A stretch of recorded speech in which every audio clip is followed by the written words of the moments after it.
আসসালামু আলাইকুম ভিউয়ার্স, আশা করি তোমরা সকলে ভালো আছো। আজকে আমি তোমাদেরকে দেখাবো কিভাবে ইউটিউব ভিডিও চ্যানেলের ভিডিও ডিলিট করবে। প্রথমে আপনাকে যেতে হবে ওয়াইটি স্টুডিও। আমি আমার ওয়াইটি স্টুডিওর ভিতরে আমি একটা ঢুকে ট্যাপ করব। ট্যাপ করলাম। ট্যাপ করার পর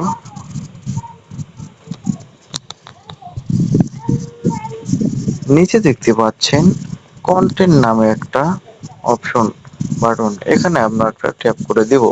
ট্যাপ করার পরে নিচে দেখতে পাচ্ছেন আমার অনেকগুলো কিন্তু কন্টেন্ট এখানে আছে, ভিডিও আপলোড করে থাকছি।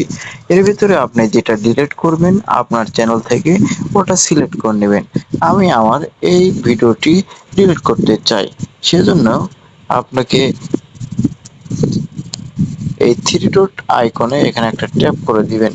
থ্রি ডট আইকনে একটা ট্যাপ করে দিবেন, আমি করে দিচ্ছি, আপনারাও করে দিবেন। করার পরে দেখতে পাচ্ছেন নিচে এখানে ডিলিট নামের একটা বাটন, এখানে একটা ট্যাপ করে দিন। আমি ট্যাপ করলাম। ট্যাপ করার পরে আবার দেখতে পাচ্ছেন ডিলিট নামের একটা বাটন, এখানে একটা ট্যাপ করে দিবেন। আমি ট্যাপ করে দিলাম। ডিলিট কিন্তু হয়ে যাচ্ছে, অলরেডি ডিলিট কিন্তু হয়ে গেছে। আপনারা কিন্তু আর দেখতে পাবেন না, আমি যে এই ভিডিওটি দেখতে পেলাম, দেখেন আছে নাই কিন্তু। এভাবে কিন্তু আপনারা আপনার নিজের ইউটিউব চ্যানেল ভিডিও কিন্তু ডিলিট করতে পারবেন, অন্যের চ্যানেলে কিন্তু ভিডিও